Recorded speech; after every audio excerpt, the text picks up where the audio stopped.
My name is Talia, and this is the story of the day my family decided I no longer belonged in the home I grew up in. It began when Dad told me without hesitation, "You were a mistake, so why waste a room on you?" His tone carried no anger, only certainty, which somehow hurt worse.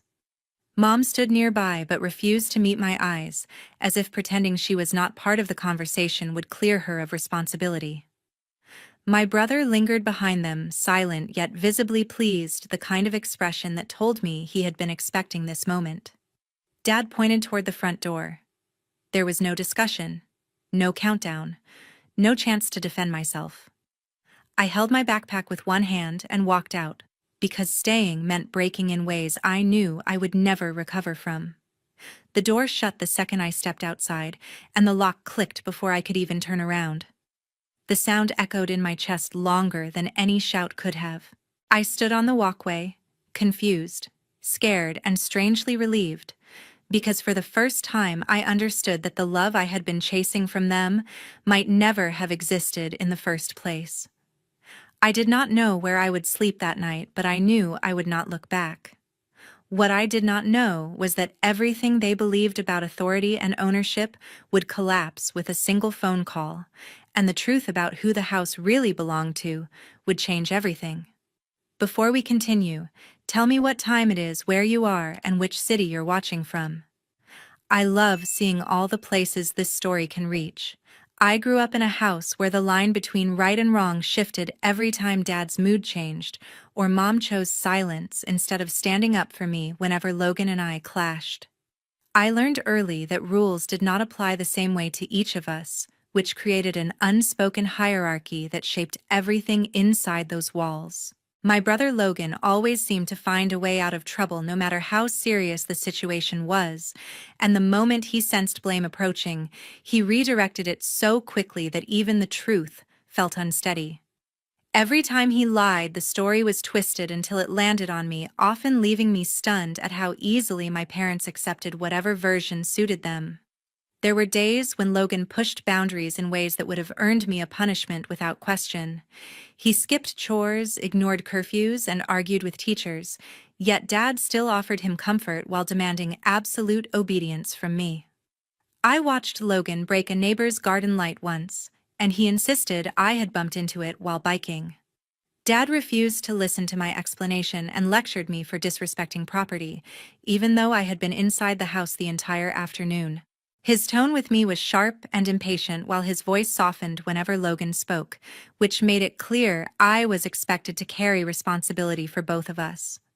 Mom rarely interrupted moments like that.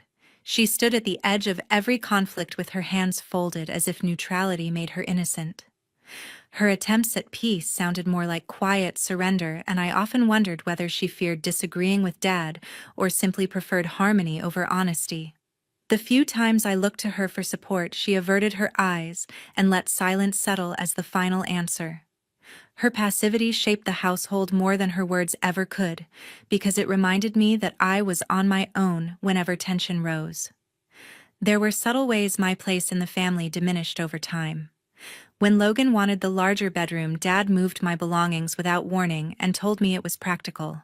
When there was one ticket left to a school trip, he insisted Logan deserved it because he had been through more stress. When I earned an award for an essay, the certificate disappeared from the refrigerator within a day, replaced by a drawing Logan scribbled in 5 minutes. Each shift chipped at my confidence until it felt normal to expect less than everyone else, which made it harder to understand why I kept hoping things would change. The breaking point came during a weekend when Logan lost his phone at a friend's house and claimed I had taken it out of jealousy. Dad acted before asking a single question. He stormed into my room, demanded an explanation, and refused to believe me, even when Logan found the phone buried under the seat of his friend's car. Instead of acknowledging the mistake, Dad insisted that my attitude had caused unnecessary conflict and declared he was tired of dealing with my supposed behavior. His frustration grew into something heavier, and he told Mom that removing me from the house would bring peace back into the family. I stood in the hallway while they discussed it as if I were an inconvenience instead of their daughter. Logan watched from behind the railing with the same smug expression he wore the day the door closed behind me. Dad did not wait for my reaction. He simply pointed toward the exit and announced that I would leave by the end of the afternoon, which left no space for argument. Although fear rose in my throat, there was also a quiet understanding that this decision had been forming long before that day, shaped by years of uneven treatment and silent approval. I realized that the moment Dad gave Logan everything I lost, the ending had always been waiting. The next morning, I stood in front of my Grandma Nora's house with my suitcase behind me, feeling the weight of everything that had unraveled overnight, settling into my chest in a way I had never experienced before. When she opened the door, she stared at me long enough for worry to overtake the initial surprise, and she stepped aside immediately, as if letting me stand outside any longer felt unthinkable to her. Nora guided me to the nearest chair and sat across from me, watching my hands tremble slightly even though I kept trying to hide it. She asked if I was hurt, if I had slept at all, and if I needed anything to eat. I shook my head because every question made me realize I had not heard concern spoken with that kind of sincerity in what felt like years. Her voice softened, but her expression sharpened as she leaned forward. "Tell me what happened, Talia." I took a slow breath and tried to steady my voice before I told her how everything unfolded. I repeated the exact words Dad threw at me, the ones that cut through whatever was left of my place in that house. "You were a mistake. Why waste a room on you?" I told her how Mom stayed silent not because she disagreed, but because she avoided taking my side in anything that involved Logan. I explained how Logan watched the entire incident with an expression that showed he knew this outcome had been building for a long time. Nora pressed her hand against her chest when she heard about the door locking behind me, and for a moment I wondered if speaking the truth out loud made it heavier for both of us. She asked if I had grabbed every important document and urged me to open my suitcase in case something had been misplaced during the rush of leaving. When I handed her the envelope of papers I had taken with me, she unfolded each page, carefully scanning every line with the sharp attention of someone who refused to overlook even the smallest detail. She paused when she reached a photocopy of a document related to the house I had lived in my entire life. Her brow furrowed while she reread the page, and she held it closer as if the handwriting might change if she gave it more time. When she looked at me again, her expression carried both disbelief and recognition. "This signature is not your dad's," Nora said, lowering the paper slowly. I stared at her without fully understanding the meaning behind her words. She tapped the signature line and continued, "I know this handwriting. This belongs to your grandpa. He signed this." The realization did not hit me immediately. I had grown up believing the house belonged entirely to my parents, and I had never questioned it because the subject had never been open for discussion. Nora stood up with a determined expression and walked toward the drawer where she kept the contact information of people she trusted for serious matters. She found the number she needed and reached for the phone without hesitation. "I need to speak with the property manager," she said in a tone that left no space for delay. While she waited for the call to connect, I sat there wondering how many truths had been hidden behind the walls of the house that had dismissed me so easily. When the person on the other end answered, Nora introduced herself and requested detailed verification of the ownership status of the property. Her voice held a firmness that made it clear she would not stop until she reached the bottom of whatever had been concealed. After a few minutes, she ended the call and turned to me with an expression that carried both resolve and a hint of anger she had not voiced yet. "Talia, this situation is not what you think. There is much more underneath it." The way she said it told me that the life Dad tried to push me out of was about to shift in a direction none of them were prepared to face.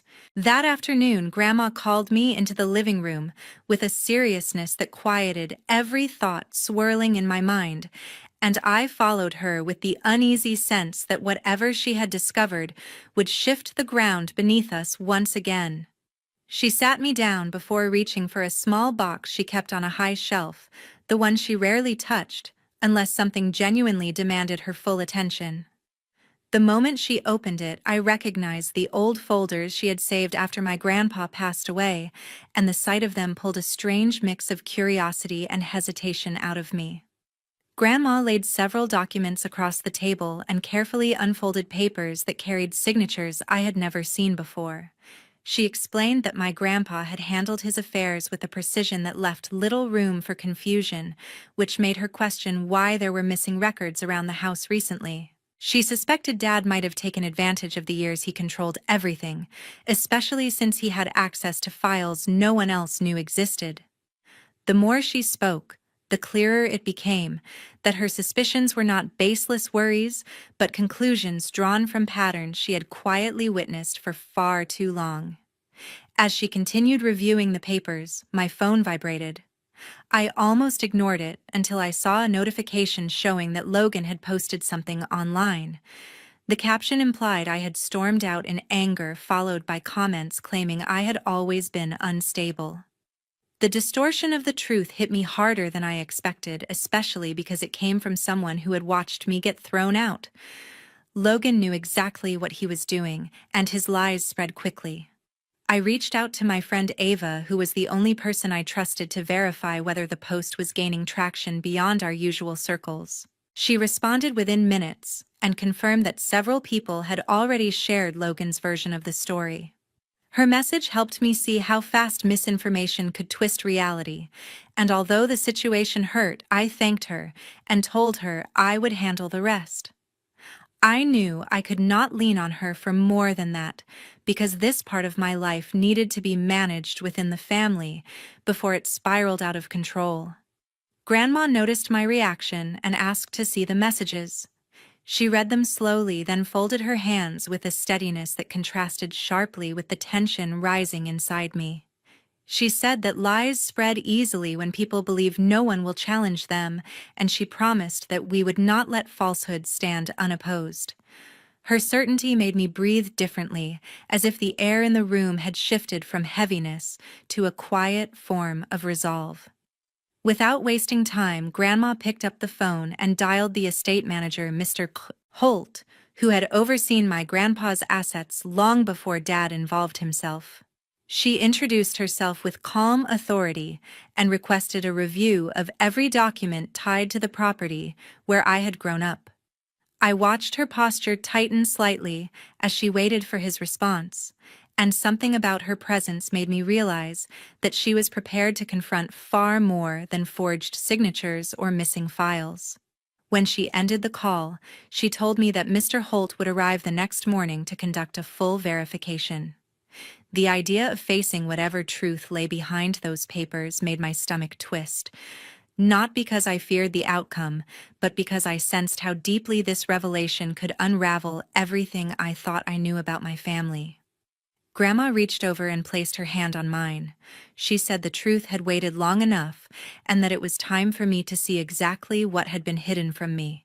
Her voice carried a conviction that steadied my nerves, and for the first time since I left the house, hope settled beside the fear that had followed me everywhere. 2 days later, Mr. Holt appeared at Grandma's door, and the quiet determination on his face made it clear that he had come with more than a routine update. I stood beside Grandma while he set his briefcase on the low table and explained that he had spent the past 48 hours reviewing every document tied to my grandfather's estate, including the property records that had been altered over the years.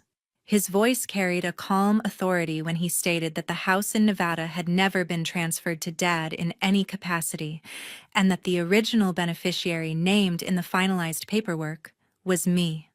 The realization settled over me with a weight I had never felt before, because it was the first time anyone had spoken with certainty about something I had always been told did not belong to me.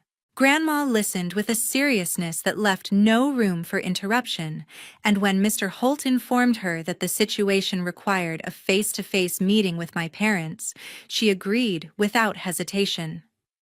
He made the call from the kitchen, and within an hour, Dad and Mom arrived with expressions that shifted between confusion and irritation, as if they had been summoned for something beneath their attention. Mr. Holt invited them to sit, And the moment they did, he opened a folder filled with documents that he arranged in a careful sequence on the table so there could be no misunderstanding about their authenticity. Dad leaned back and attempted to dismiss the findings by claiming he had only managed the property to keep it from falling into disrepair, yet he avoided mentioning why he had never told me that I was listed as the legal heir. Mom rested her hands on her lap and looked away each time Mr. Holt asked whether she had known about any of the changes made after my grandfather passed. Her silence circled the room like a heavy mist because it suggested more than she was willing to admit aloud.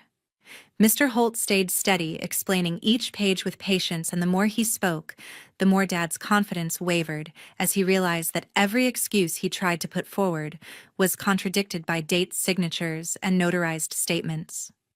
Logan arrived moments later, called by Dad, and carried the same careless attitude he had displayed online.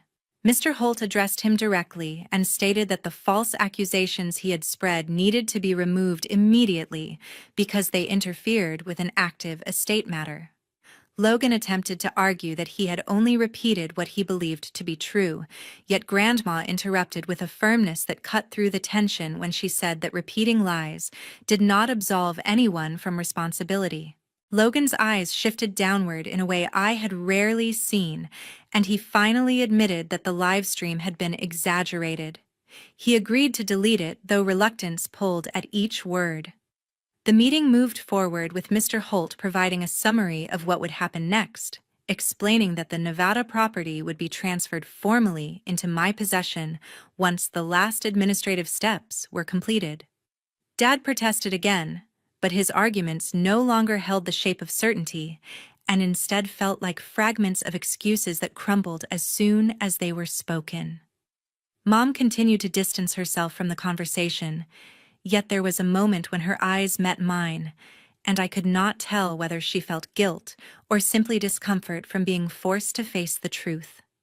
As the discussion came to a close, Mr. Holt handed me a copy of the verified documents and instructed me to keep them secure until the transition was finalized. My hands trembled slightly when I took them, and for the first time since being pushed out of my own home, a small sense of stability found its way into my chest. The room stayed silent after Mr. Holt left, and even though no apology came from Dad, Mom, or Logan, their silence held the acknowledgement they refused to say aloud. When Grandma placed her hand on my shoulder, I felt the first quiet rise of hope. It was not dramatic or overwhelming yet. It was steady enough to remind me that the truth had finally begun to surface, and for once, the ground beneath me felt like it belonged to me, rather than shifting under someone else's control.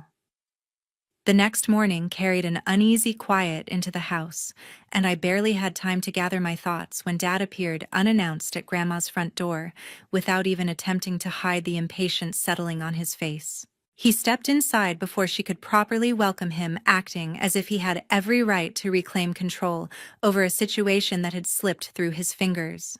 His eyes moved across the room with the kind of confidence he always wore whenever he believed he could talk his way out of consequences. "I came to clear this misunderstanding before it becomes something bigger," he said with a voice that tried to sound calm, despite the irritation weighing it down. He turned toward Grandma in an attempt to soften her stance, insisting that the entire issue had been exaggerated by people who did not understand how families sometimes argued. He spoke as if the years of neglect could be brushed away by a convenient explanation. Grandma watched him with a steady expression that revealed none of the exhaustion she felt from everything she had learned over the past few days. "You stood by and allowed things to happen to her that no parent should ever allow," she said, refusing to shift even slightly. "You pushed her aside every time she needed you, and now you want me to forget all of that because it is easier for you." Dad took a slow breath, as though preparing a careful response, but his attention flicked toward me when he realized I was standing near the hallway, and his patience quickly thinned. "You could have spoken to me instead of running here and turning everyone against me," he said with the kind of conviction that made my chest tighten. His voice rose just enough to reveal the frustration hiding beneath his calm exterior. I came here because I had nowhere else to go, I replied, holding his gaze even though my stomach felt heavy. I did not turn anyone against you. I just told the truth about how I was treated. The room stilled for a moment before Mom walked inside behind Dad with an apologetic smile that seemed rehearsed. We did not mean to make you feel unwanted, she said while keeping her eyes lowered to the floor. Things were tense at home, and we said things we did not mean. The absence of sincerity pressed through every word she attempted to offer. Grandma stepped forward and stopped Mom from continuing. None of us expected her next sentence. 30 days. Then you leave the house, she said with a resolve so sharp that even Dad's confidence faltered. The property belongs to her, and if you refuse to respect that, I will have Mr. Holt take the necessary steps to remove you. Dad opened his mouth as though searching for a counter-argument, but the certainty in her tone stole any authority he thought he still had. Logan appeared behind them in the doorway, and when he realized Grandma had taken such a firm stance, he avoided my eyes for the first time in a long while. I stood very still, allowing the weight of the moment to settle into my chest. For the first time since everything began, I felt something shift inside me. It was not triumph, or revenge, or satisfaction. It was relief. Quiet, steady, undeniable relief. For the first time, someone stood beside me with complete conviction, and realizing that Grandma had chosen to protect me gave me a sense of hope I had almost forgotten. 1 week later, everything began to shift. News reached Grandma's house early that morning, and I learned that Dad had been removed from a major construction contract after a formal review of his recent conduct. The company handling the project cited a breach of professional trust, and although the announcement was brief, the consequences were unmistakable. His removal triggered an immediate financial setback that neither he nor Mom had prepared for, and their attempts to contain the situation failed as the story passed quietly but steadily through the community. Mom faced a difficult adjustment once their savings began to thin.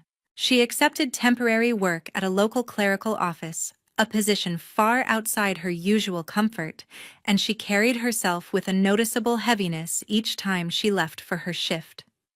Her choices revealed the pressure that had built around their lives, and I recognized with a complicated mix of sympathy and distance that their circumstances were no longer shielded by Dad's former influence.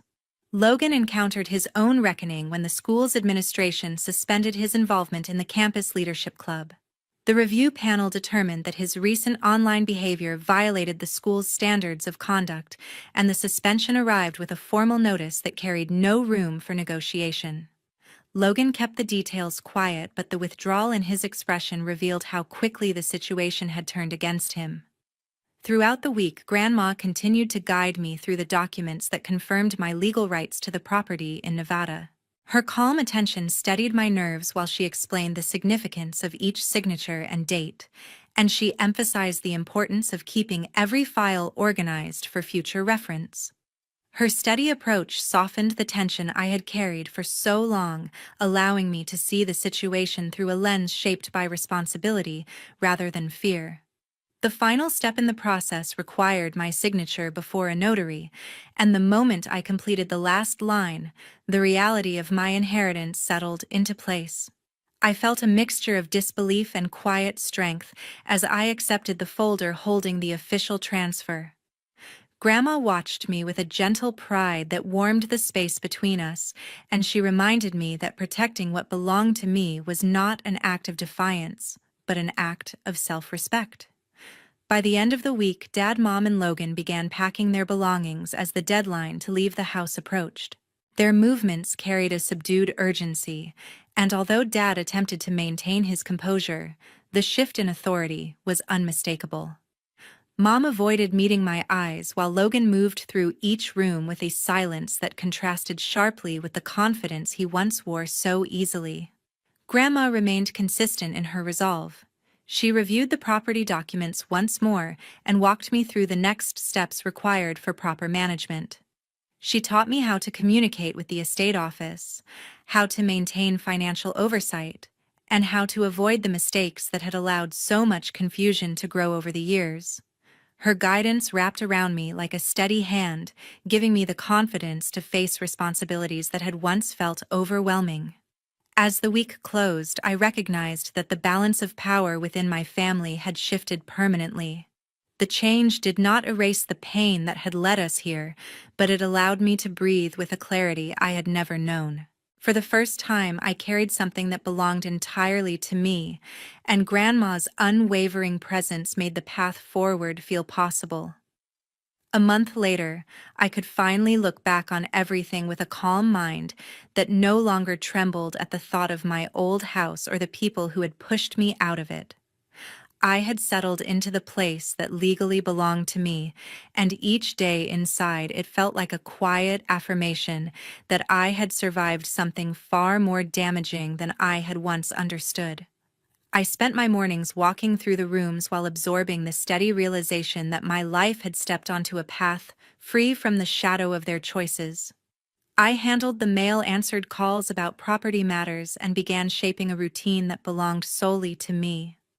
That sense of ownership grounded me in ways I had never known before, and I carried it into everything I did during those early weeks.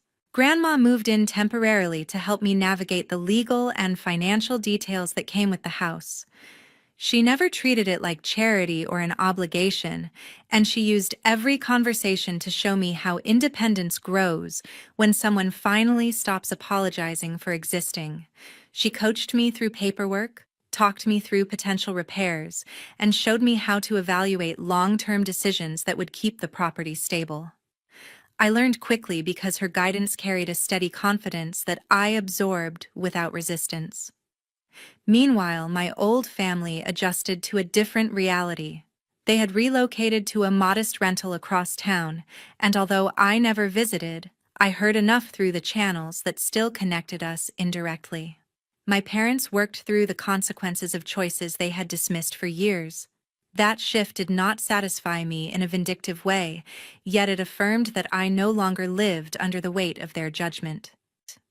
I continued building my life without revisiting the emotional ground where everything had once collapsed. Logan reached out after several weeks with what he claimed was an apology.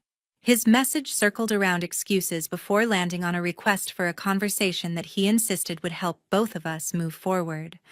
I read it slowly, searching for sincerity, but the phrasing revealed the same pattern I had grown up recognizing. I declined without hesitation. I no longer felt obligated to offer forgiveness that would only reset a cycle meant to pull me back into chaos. The distance protected me, and I intended to keep it intact. As the weeks progressed, I tasted peace in small but consistent ways. My evenings rested in silence that did not carry tension. My mornings arrived without fear of raised voices or sudden rules that shifted overnight. I cooked meals for myself, handled responsibilities that once felt beyond my reach, and found calm in the rhythm of a life that finally belonged to me. Grandma often reminded me that endings are rarely tidy, yet this one had given me room to breathe and grow. For the first time, I believed her entirely. The greatest shift in my life came from understanding that distance from harmful people is not cruelty, but clarity. It took time to accept that loyalty means nothing without respect, and that love cannot grow where someone is forced to shrink. Rebuilding my life showed me how peace forms when boundaries hold steady. Healing arrived slowly, yet it became stronger each time I chose myself, rather than the expectations that once controlled me. Thank you for staying with my story until the final moment. Your time means more than you know, and I truly appreciate every listener who chooses to walk through these experiences with me. Before you leave, tell me where you are watching from and what time it is there. I love seeing how far these stories travel and which hearts they reach along the way.